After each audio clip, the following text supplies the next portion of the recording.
স্বাধীনতার পর বাংলাদেশের শিল্প খাত বলতে ছিল পাট শিল্প।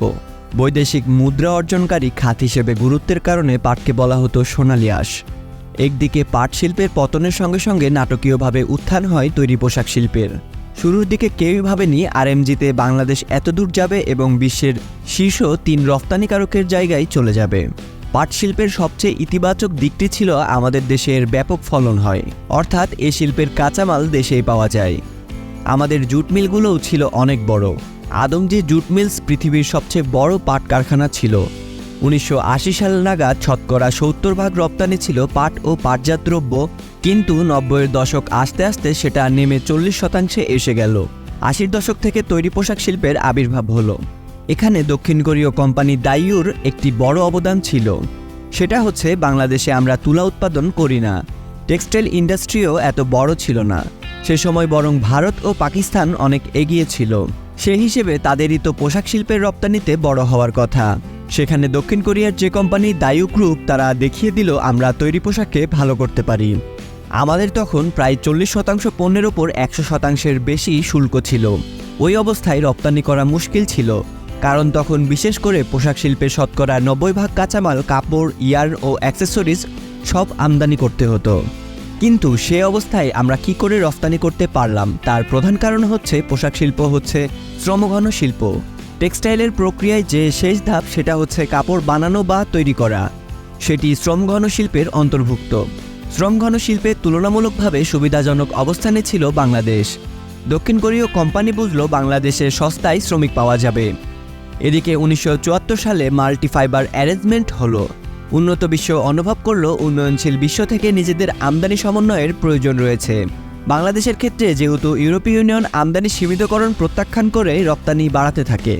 পরে general agreement on tariff and trade Uruguay রাউন্ডে টেক্সটাইল বাণিজ্য বিশ্ব বাণিজ্য সংস্থার এখতিয়ারে আসে। সবশেষে agreement on textile and clothing এমএফএর অধীনে কোটা পর্যায়ক্রমে বিলুপ্ত করার পথ খুলে দেয়। দক্ষিণ কোরিয়া, তাইওয়ান, হংকং, সিঙ্গাপুরের মতো দেশ প্রচুর পোশাক রপ্তানি করত। সে সময় যেসব দেশ রপ্তানি করতে পারছিল না, তাদের কোটা দিল এমএফএ। একটা বাজারের ব্যবস্থা হলো, কিন্তু রপ্তানি করতে হলে তো প্রস্তুত করতে হবে। সেসব বাজারে প্রতিযোগিতামূলকভাবে রপ্তানি করতে হবে। সেই পথটা দেখালো দক্ষিণ কোরিয়ার দাইউ কোম্পানি। তারা বাংলাদেশকে বোঝালো, তোমরা এত শুল্ক দিয়ে কাঁচামাল আমদানি করে পোশাক শিল্পের রপ্তানি করতে পারবে না। এটাকে যদি ডিউটি ফ্রি বা শুল্কমুক্ত আমদানির ব্যবস্থা করা যায়, তখন ভালো ফল পাওয়ার সম্ভাবনা রয়েছে। এগিয়ে এলেন নুরুল কাদের খান নামে এক জাদ্রেল আমলা। সরকারি চাকরি ছেড়ে তিনি দেশে গার্মেন্টস চালু করলেন। বাংলাদেশ ব্যাংক, রাজস্ব বোর্ড, অর্থ মন্ত্রণালয়ে কথা বলেন। যেহেতু তিনি প্রভাবশালী সিভিল সার্ভিস কর্মকর্তা ছিলেন, তার কথা তারা শুনে ডিউটি ফ্রি আমদানির ব্যবস্থা করেন। সেই ডিউটি ফ্রি আমদানির ব্যবস্থার ফলে আমাদের যে তুলনামূলক সুবিধা, সেটা শ্রমঘন শিল্পে ব্যবহার করতে পারি। এই সুবিধার কারণে ডিউটি ফ্রি কাঁচামাল আমদানির সুযোগ তৈরি হয়। এখন ডিউটি ফ্রি কাঁচামাল আমদানিতে একটা লেভেল প্লেইং ফিল্ড তৈরি হবে। আমাদের কাঁচামাল আমদানিতে 100% শুল্ক দিতে হয়, যেখানে অনেক প্রতিদ্বন্দ্বী দেশে শুল্কমুক্ত আমদানির সুবিধা ছিল। এতে প্রতিযোগিতায় টিকে থাকা চ্যালেঞ্জিং ছিল। তখন বাংলাদেশের নীতি নির্ধারকরা ভালো একটা ব্যবস্থা চালু করেছিলেন, ব্যাক টু ব্যাক এলসির ব্যবস্থা। তখন প্রচুর আমদানি করতে হতো। এর মধ্যে শতকরা 90% ছিল কাঁচামাল। আমদানির পেমেন্ট রপ্তানি আয়ের মাধ্যমেও করা হতো। তখন খুব কম বিনিয়োগে এই শিল্পগুলো চালু করা যেত। সেটাও বাংলাদেশের জন্য সুবিধা ছিল, কারণ বাংলাদেশে প্রচুর টাকা বিনিয়োগ করার মতো শিল্পপতি অত ছিল না। এভাবেই তৈরি পোশাক শিল্প গড়ে উঠল।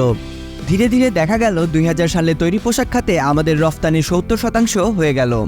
এখন তো 82 থেকে 84%। একদিকে পাটে রপ্তানি কেন্দ্রীভূত ছিল, সেখান থেকে সরে আসা হলো। এখন শিল্পজাতীয় পণ্যে আমরা ভালো অবস্থানে এসেছি। সুতরাং গার্মেন্টের বাইরে অন্যান্য শিল্পকে দাঁড়াতে হলেও বাণিজ্য নীতিতে পরিবর্তন আনতে হবে। বিসিএন দেখুন। বাগমার সাথে থাকার জন্য আমাদের চ্যানেলটি সাবস্ক্রাইব করুন।